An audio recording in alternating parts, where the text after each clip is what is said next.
जी मुझे ये भी बताया था सानिया ने, कहने लगे रजिया कुछ भी होगा तो मैं अमन की वजह से मरूंगी और बस तू एक काम कर दी, मुझे इंसाफ दिला दियो, बस मुझे कुछ नहीं चाहिए, उनके पूरे घर वालों को मुझे इंसाफ चाहिए, उनके पूरे घर। उत्तर पूर्वी दिल्ली के थाना भजनपुरे के अंतर्गत सुभाष मोहल्ला गली नंबर 6 में हमारी मौजूदगी है। बताया जाता है ये वो बिल्डिंग है जहां पर एक महिला जिसकी उम्र अभी लगभग 20 साल या के आसपास बताई जा रही है और 2 महीने पहले महज उसकी शादी हुई थी। पीड़ित परिवार के परिजनों का आरोप है कि उनकी बेटी को ससुराल पक्ष के लोगों ने, उसके पति ने मौत के घाट उतार दिया, ऐसा परिवार के परिजनों का आरोप है। क्योंकि 3 दिन से 4 दिन से बराबर घर में लड़ाई चल रही थी। लड़ाई की वजह बताई जा रही थी शराब का पीना। लड़का शराब का आदी बताया जा रहा था, हर दिन लगातार घर में शराब पी के आता था।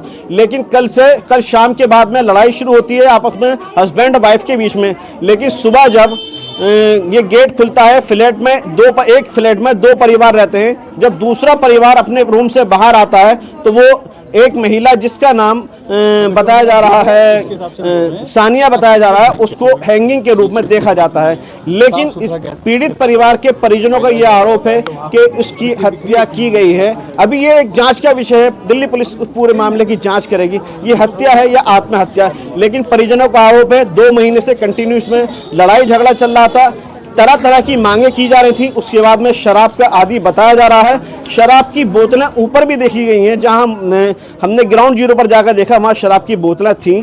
उसके बाद में यहां पर सानिया नाम की जो लड़की है जिसकी अभी 2 महीने पहले शादी हुई थी, महज 2 महीने के बाद में ही उसको पति द्वारा मौत के घाट उतार दिया जाता है, ऐसा पीड़ित परिवार का आरोप है। ये पूरा मामला उत्तर पूर्वी दिल्ली के थाना भजनपुरे का है। हालांकि बात करें दिल्ली के अंदर क्राइम का ग्राफ रुकने का नाम नहीं ले रहा।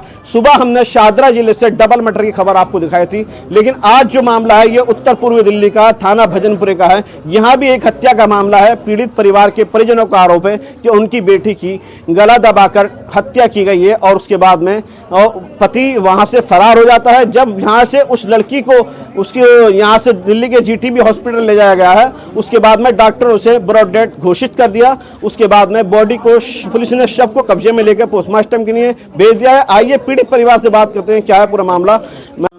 रजिया जी, किस तरीके की वारदात है, क्या है पूरा मामला? बताया जा रहा है कि यहाँ पर एक महिला ने आत्महत्या कर दी। आत्महत्या नहीं करा गया है कि 1 हफ्ते से वो पी के आ रहे थे और रोज मार रहे थे उसे, रोज मार रहे। मैंने उसे प्रेग्नेंट भी थी, सानिया प्रेग्नेंट किट देखो मेरे हाथ में। आपकी बहन का सानिया नाम है। कितने टाइम पहले शादी हुई थी? हमें 2 महीने हो गए ये। 2 महीने हाँ पहले जी, शादी करी? 24 अक्टूबर को शादी हुई थी। 24 अक्टूबर में शादी? हाँ जी। अच्छा, अब यहाँ कितने टाइम से झगड़ा चल रहा था इनमें परिवार में झगड़ा तो काफी दिन से, मतलब कि 1 हफ्ते से इनका चल रहे थे। 1 हफ्ते से लगातार पी के आ रहे थे ये। अच्छा। लगातार पी के आ रहे थे। इन्होंने कल ज्यादा पी ली और शराब की बोतल देखो आपके पीछे वो रखी हुई है, पूरी पी थी इन्होंने कल।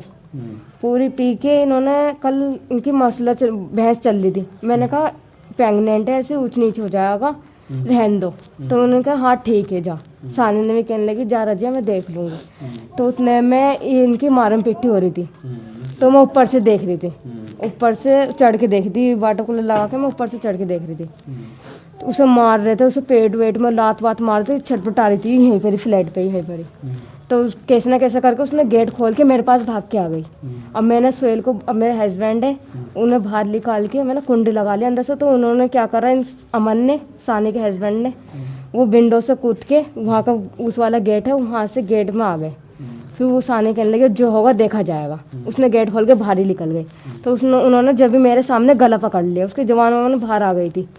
तो मैंने उनके हाथ में दांत काट लिए तो छोड़ दिया, उसे पानी वानी पिला के रेस्ट करा दिया। फिर थोड़ी देर के बाद फिर इनकी लड़ाई होने लग गई।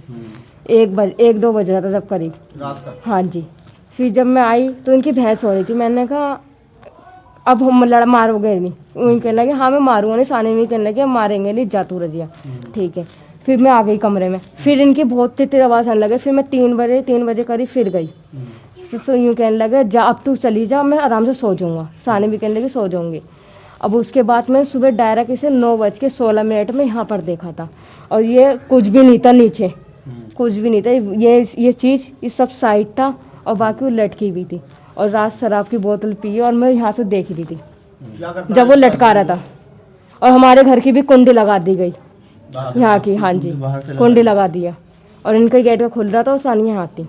तो हस्बैंड क्या काम कुछ नहीं करता वो सर कुछ नहीं करता वो, अभी लगे है वो काम पे, अभी एक हफ्ता ही हुआ है उन्हें लगे हुए।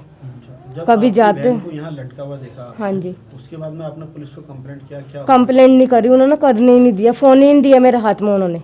जो उसके हस्बैंड है ना अमन, उन्होंने फोन ही नहीं दिया मेरे हाथ में। मेरा अपने घर वालों को भी नहीं कॉल कर पाई। 10 बजे से 10:30 बजे मैंने कॉल करा है, उससे मैं इतनी देर से कह रही हूँ हॉस्पिटल लेके चलो, अमन जा रहा नहीं है। जब मेरे हस्बैंड है सुहेल, वो भाग दौड़ कर रिक्शा विक्शा लेके आए, तो मैं रिक्शे में बिठा के चली गई और उसका अमन है वो अमन भाग गया। उसकी सास ने हसीना, उनकी मम्मी का नाम है हसीना नाम है, उन्होंने भगा दिया उसे। वो कहाँ का रहने वाला है, कहाँ रहता अलीगढ़ का रहने वाला, बाकी रहता यहीं पर ही, और उनका लगता गांव अलीगढ़ है। हाँ जी, 5 नंबर में मकान है, और पूरे घर वाले भागे पड़े अभी, तो ये पूरा विवाद पूरे घर वाले भागे पड़े। ये पूरा विवाद किस चीज पे था, क्यों इनकी बहस हो रही थी, इसके पीछे का कोई तथ्य आपने जाना? जी मुझे ये भी बताया था सानिया ने, कहने के रज्जो कुछ भी होगा तो मैं अमन की वजह से मरूंगी, और बस तू एक काम कर दियो, मुझे इंसाफ दिला दियो, बस मुझे कुछ नहीं चाहिए, उनके पूरे घर वालों को मुझे इंसाफ चाहिए। उनके बहस पूरे किस घर चीज पे हुई थी नहीं कि आप बहस किसी बात में नहीं थी, दारू की बात में हुई थी कि वो दारू की वजह से हुई, तो रोज पीते थे इस वजह से। और बाकी आप देख सकते हो, आप देख लो पूरे फ्लैट को, देख लो रुपट्टा भी, माँ अलीगढ़ की और है, जिस रुपट्टे से वो यहाँ के रहने वाले, दिल्ली का रहने वाला है, उनकी माँ अलीगढ़ की है। बहस इस बात में हुई थी, वो ड्रिंक करते थे, वो नहीं बोलते ड्रिंक क्यों कर रहे हो आप, ड्रिंक मत करो। कह रहा मैं करूंगा, मेरी मर्जी, मैं कुछ भी करूंगा, बस यही बात बोलती। इसी बात में वो मारना चालू करा, उसके पेट में मारा, मछली की तरह तड़प रही थी मेरी बहन। भाई हमें कुछ नहीं चाहिए, इंसाफ चाहिए। ऐसे उन्होंने मेरी बहन को मारा, ऐसे वो वैसे मरना चाहिए वो। जैसे मेरी बहन तड़प तड़प के मरी है, सर आप देख सकते हो, शराब से ड्रिंक करके उन्हें। भाई यहाँ पे आपकी बहन को कब लेके पुलिस नहीं आई सर, पुलिस वाले नहीं आई। आए थे, वहाँ पर हम अस्पताल गए थे, वहाँ से पोस्टमार्टम हुआ, वहाँ से उन्होंने करा कि कंप्लेंट हो गई, वो पोस्टमार्टम हो गई है, ये जो है ना मर्डर केस हुआ है, मर्डर हो गई, वहीं से केस हुआ है। तो वहीं से उधर से केस हुआ था, हमने केस नहीं करा था कुछ। फिर वहाँ से उधर से भजनपुरा ट्रांसफार्म कर दिया, हम भजनपुरे गए, तो भजनपुरे से अमन और सुहेल दोनों को पकड़ा था वहाँ पर, और सुहेल को छोड़ दिया, अमन को पकड़ रखा है। पर हमें जैसे मेरी बहन को मारा ना, ऐसे तड़प तड़प को उसको भी मारना चाहिए, बस हमें कुछ नहीं चाहिए, इंसाफ चाहिए। अमन कौन है, आरोपी है? उसका हस्बैंड है, सानिया का हस्बैंड है, और सुहेल कौन है? सुहेल मेरे इसका हस्बैंड है। ये दोनों पहले से भाई भाई हैं या क्या रिश्ता? दोनों भाई है, सगे भाई नहीं है, चाचा ताऊ, मामा ताऊ के लड़के। ताऊ के ही है, और दोनों साथ ही रहते थे, दोनों साथ ही रहते थे। सुहेल और मुझे इस घर में बंद करा गया था, कुंडी लगा देता, और मैंने खुद देखा है सर अपने आंखों से उसे लटकाते हुए अमन को। उसका बच्चा भी था छोटा, पेट में बेबी आपने तो। क्या कह रही हो आपने? मैंने खुद देखा, क्योंकि हमारे कुंडी लगा देता ना, शोर वगैरह मचाया क्या? शोर नहीं मचाया। रात जब मचा था ना, सुबह यूं चिल्ला रही थी, बस सुबह की आवाज आई थी बस मुझे चिल्लाने आप की। कह रहे हो मैंने खुद देखा आपको? हाँ जी, उस टाइम पे आपको शोर मचाना चाहिए था। शोर की आवाज नहीं आई थी। मैं सुबह बता तो रही हूँ, 9 बजे मेरे हस्बैंड काम पे जाते हैं, मैं 9 बजे आराम लगा रखा था फोन पे, 8:30 बजे मैं उठ जाती हूँ। तो 9 बजे मैं 8:30 बजे क्या उठूंगी, मैं 9 बजे उठ जाऊंगी। जब 9 बजे उठा ना, गेट बंद था, तो मैंने ऊपर चढ़ के देखूं क्या हो रहा है। तो ऊपर चढ़ के देखा ना मैंने, अंदर से यहाँ से देखा था शीशे से, तो वो लटका रहे थे अमन उसे, और मुझे ये धमकी दे गया उनके घर वालों ने, अगर तूने मुझे अमान को फंसा दिया तो मैं तुझे छुटवा दूंगा किसी चीज से भी।